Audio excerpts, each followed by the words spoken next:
The frog Prince. बहुत समय पहले जब कामनाएं सचमुच सच हो जाया करती थीं, वहाँ एक राजा रहा करता था अपनी सुंदर सी बेटी के साथ। वो इतनी खूबसूरत और प्यारी थी कि उसे वो हर चीज देता था जो वो चाहती थी। पिताजी, मैं अपने पुराने खिलौने से खेलते खेलते ऊब गई हूँ। मैं कुछ नया चाहती हूँ खेलने के लिए। ओह मेरी प्यारी बेटी, तुम बहुत ही कीमती हो, इसलिए मैं तुम्हें ऐसी कीमती चीज दूंगा जो मुझे मेरे दादाजी ने मेरे बचपन में दी थी। राजा ने सोने की तिजोरी खोली और एक चमकता हुआ सोने का गेंद बाहर निकाला। ये बॉल लो, ये सूर्य के किरणों के नीचे बहुत ही ज्यादा चमकेगा, लेकिन ये बहुत ही बेशकीमती है। कभी भी इसे मत खोना। धन्यवाद पिताजी, आप इस दुनिया के सबसे अच्छे पिताजी हैं। राजकुमारी ने बागीचे में खेलना शुरू किया। जब गेंद नीचे लुढ़कता गया, वो सब जगह उसके पीछे भागी। अचानक वहाँ एक बदसूरत मेंढक आ गया। तुम यहाँ से चले जाओ गंदे मेंढक। मैंने तुम्हें झाड़ियों में से देखा और मैं तुम्हारी सुंदरता से चौंक गया हूँ। रैबिट, क्या तुम मुझे अपना दोस्त बनाओगी और अपने साथ खेलने दोगी? तुम ऐसी बात सोच भी कैसे सकते हो? मैं तुम जैसे घिनौने और मैले मेंढक के साथ कैसे खेल सकती हूँ? मैं दुनिया की सबसे खूबसूरत लड़की हूँ। मैं भला ऐसी गंदी चीज के साथ क्यों खेलूं? मैं उछल सकता हूँ रैबिट, कूद सकता हूँ, मैं तैर भी सकता हूँ और तुम्हारी गेंद पकड़ सकता हूँ। मैं खेलने के लिए सबसे उपयुक्त हूँ रैबिट। बेहतर होगा मैं अकेले ही खेलूं। तुम गंदे मेंढक। वो वापस अपने महल में गई मेंढक से छुटकारा पाने के लिए। अगले दिन वो गेंद से खेलने के लिए आई। उसने एक एकांत जगह चुनी, एक पुराने से वृक्ष के नीचे, एक कुएं के पास। कितनी शांत और खूबसूरत जगह है ये। वो गंदा मेंढक मुझे यहाँ नहीं ढूंढ पाएगा। वो गेंद के साथ खेलने लगी। उसने उसे ऊपर फेंका और फिर पकड़ लिया। ऐसा करते हुए गेंद धूप में इतनी तेज चमकी कि उसकी आंखें चौंधिया गईं।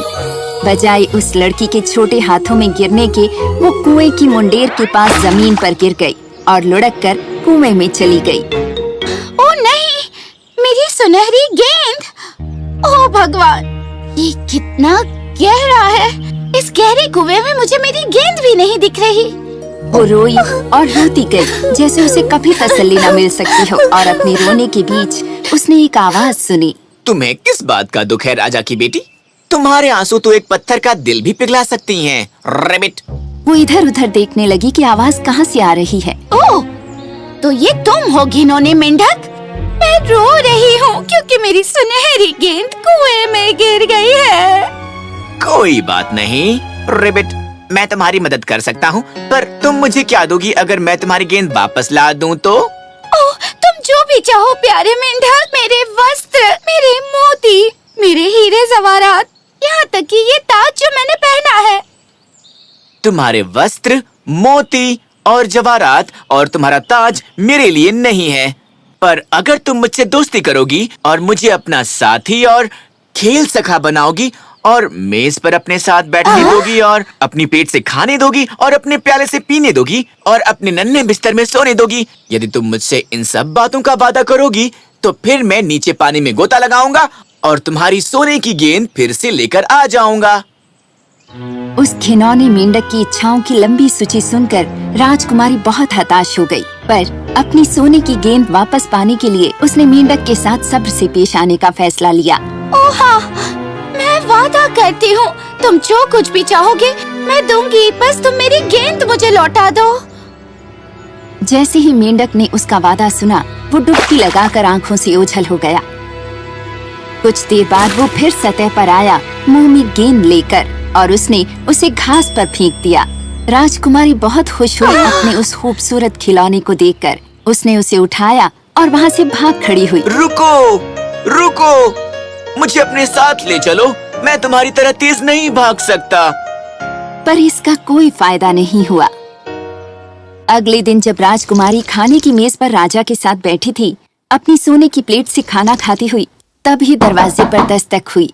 ओ राजकुमारी, मुझे अंदर आने दो। राजकुमारी देखने गई कि दरवाजे पर कौन हो सकता है, पर जब उसने खोला तो देखा कि वो वही छोटा मेंढक था। तुम घिनौने प्राणी, तुम्हारी हिम्मत कैसे हुई मेरे घर आने की? उसने जल्दी से दरवाजा बंद कर दिया और वापस जाकर बैठ गई। वो बेचैन हो उठी। राजा ने देखा कि उसका दिल बहुत तेजी से धड़क रहा था। मेरी बच्ची, तुम किस बात से इतनी चिंतित हो? क्या कोई राक्षस दरवाजे पर खड़ा है जो तुम्हें ले जाने वाला है यहाँ से? ओ नहीं पिताजी, वहाँ एक घिनौना मेंढक है।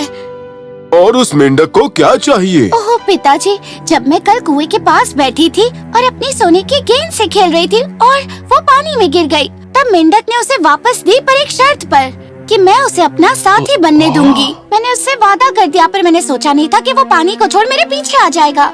पर अब वो दरवाजे के बाहर खड़ा है और अंदर आना चाहता है। राजा की बेटी, मेरे लिए दरवाजा खोलो।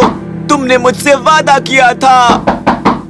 एक बार तुमने वादा किया तो उसे निभाना ही होगा। जाओ, जाकर दरवाजा खोलो, उसे अंदर आने दो। तो वो गई और उसने दरवाजा खोल दिया और मेंढक उछलकर अंदर आ गया और उसके पीछे पीछे चलने लगा। धन्यवाद राजकुमारी। अब मुझे उठाओ ताकि मैं तुम्हारे साथ बैठ सकूं। राजकुमारी ने उसकी ओर गुस्से से देखा, मगर फिर अपने पिता के सख्ती भरे चेहरे को देखकर उसने उसे ऊपर उठाया। वाह, अब हम साथ में खाना खा सकते हैं। राजकुमारी ने अनिच्छा से खाना खाया, जबकि मेंढक ने मजे से खाया। मुझे थोड़ा और सूप चाहिए, ये बहुत स्वादिष्ट है। मैंने आज से पहले ऐसा सूप कभी नहीं पिया। रेबिट। मेंढक ने फिर से सूप का प्याला साफ कर दिया, लेकिन राजकुमारी कुछ नहीं खा पा रही थी। बहुत बहुत धन्यवाद राजकुमारी, मैंने काफी खा लिया है और अब मैं थक गया हूँ। मुझे अपने कमरे में उठा कर ले चलो और अपना रेशमी बिस्तर तैयार करो। हम दोनों लेटेंगे और सो जाएंगे। बहुत हो गया, बेहतर होगा तुम महल से दफा हो जाओ, गंदे मेंढक। मेरी प्यारी बेटी, ऐसे शब्द राजा की बेटी को शोभा नहीं देते। तुमने मेंढक से वादा किया था तो उसे निभाना ही होगा।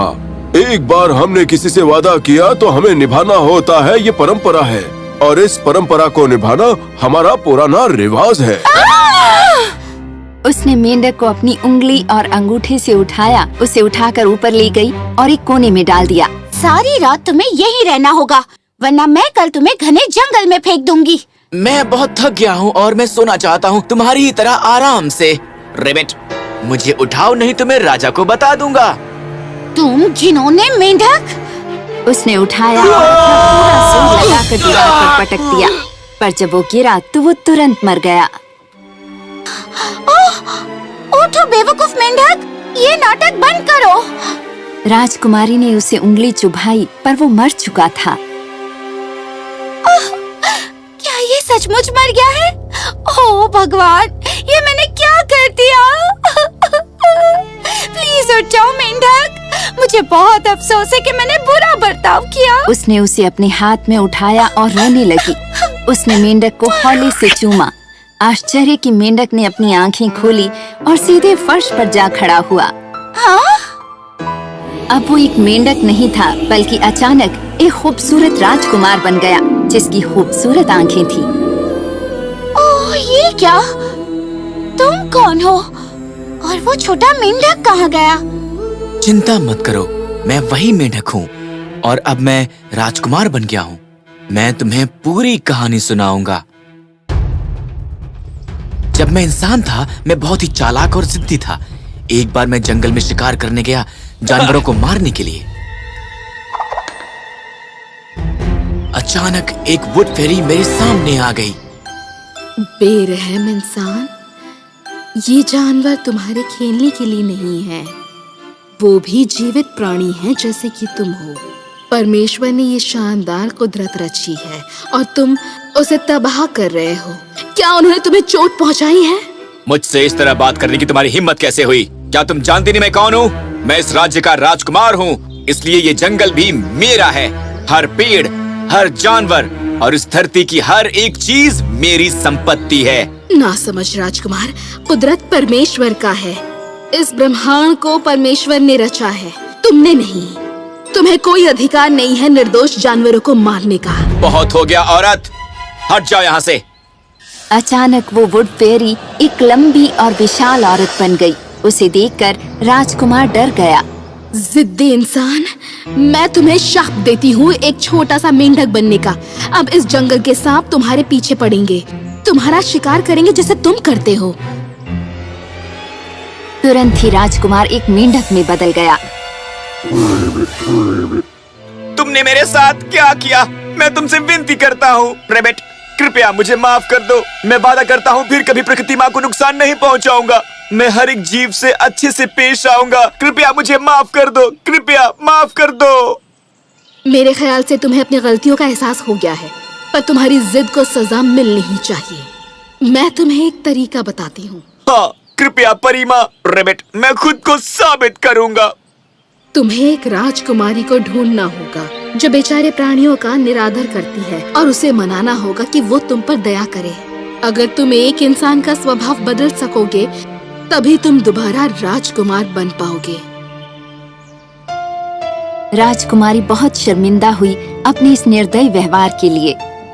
उदास मत हो सुंदर राजकुमारी, मुझसे वादा करो कि तुम कभी किसी भी जीव से निरादर से पेश नहीं आओगी। तुम हर एक के प्रति दयालु होगी। हाँ, मैं ऐसा ही करूंगी राजकुमार। ओह, ये बढ़िया है। अब तुमने दयालु हृदय होने का फैसला कर लिया है, तो क्या मैं तुमसे एक एहसान मांग सकता हूँ? हाँ बिल्कुल, जो भी तुम चाहो। तुम इस दुनिया की सबसे खूबसूरत लड़की हो। मैं तुमसे प्रेम करता हूँ। क्या तुम मुझसे शादी करोगी राजकुमारी? बिना हिचकिचाए उस सुंदर राजकुमारी ने उस खूबसूरत राजकुमार को हाँ कह दी। उनके पिताजी की स्वीकृति से उनका विवाह हो गया। हर दिन वो दंपत्ति जानवरों को खाना खिलाते और प्रकृति की रचनात्मकता का पूरी तरह ध्यान रखते। वुड फेरी दंपत्ति की दया देखकर बहुत प्रसन्न हुई।